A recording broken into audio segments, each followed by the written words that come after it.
আজকে আপনারা সবাই জানেন, উপর থেকেই একটা বিভিন্ন নিউজ চ্যানেলের মাধ্যমেও আপনারা সবাই অবগত আছেন যে আসারামবাড়িতে আমাদের যে 124তম মন কি বাত, এই মন কি বাতকে কেন্দ্র করে আমাদের আসারামবাড়ি মণ্ডলেও যে পূর্ব তকচাইয়া এডিসি ভিলেজে এই কার্যক্রমটা অনুষ্ঠিত হয়।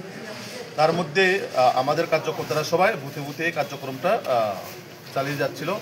তার মাঝখানে হঠাৎ করে ত্রিপুরামথার যুব বাহিনীরা হঠাৎ করে এসে আমাদের কার্যকর্তাদের উপর হামলা করে তাদেরকে প্রাণে মারার উদ্দেশ্যে তারা হামলা চালায়।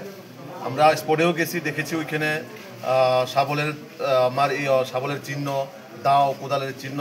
এরপরে আমাদের মণ্ডল প্রেসিডেন্ট উনিও আহত হয়েছেন এখানে।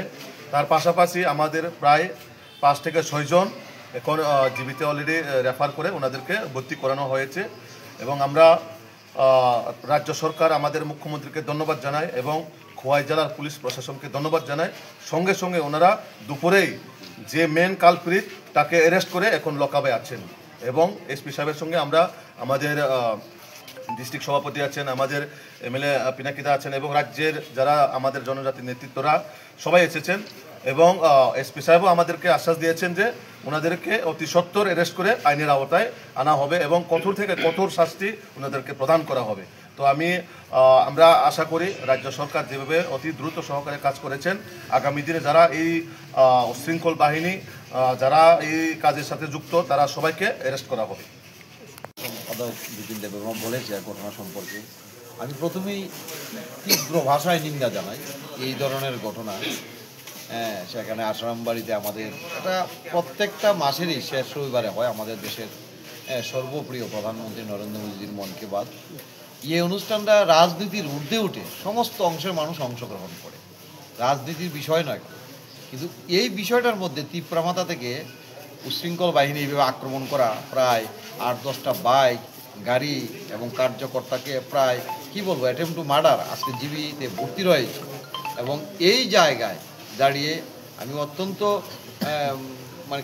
ধন্যবাদ জানাই ভারতীয় জনতা পার্টির কার্যকর্তা, রাজ্যের নেতৃত্বরা পর্যন্ত সেই জায়গায় এসে পৌঁছে গেছে এবং সরকারও, প্রশাসনও, পুলিশ প্রশাসনও কঠোর ভূমিকা গ্রহণ করেছে এবং ইতিমধ্যে একজন অ্যারেস্ট হয়েছে।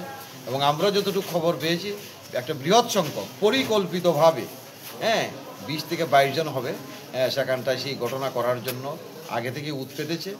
কিন্তু আমার বক্তব্য হচ্ছে যে উদ্দেশ্য নিয়েছে এটা করার উদ্দেশ্য, এইভাবে ভারতীয় জনতা পার্টিকে আটকানো যাবে না, এটা নিশ্চিত। পাহাড় সমতল সব জায়গায় একই শব্দ ভারতীয় জনতা পার্টি। এই জায়গায় পাহাড় সমতল সমস্ত অংশের মানুষ আজকে আমাদের সেই কার্যক্রম উন্নয়নমুখী সরকারের পাশে রয়েছে। এবং আমার বিশ্বাস যেভাবে প্রশাসনও এবং আমার রাজ্যের সরকার মাননীয় মুখ্যমন্ত্রীর যে নির্দেশ রয়েছে, কে কোন দল করে এটা বিষয় নয়, যারাই উশৃঙ্খল, যারাই করাপ্টেড তাদের বিরুদ্ধে প্রশাসন কঠোর ভূমিকা নেবে। তার প্রমাণ কিন্তু আজকে আমরা পেয়েছি। আমরা আশা করছি রাত্রের মধ্যেই বাকিদেরকে তোলা হবে এবং তাদের বিরুদ্ধে ব্যবস্থা নেওয়া হবে।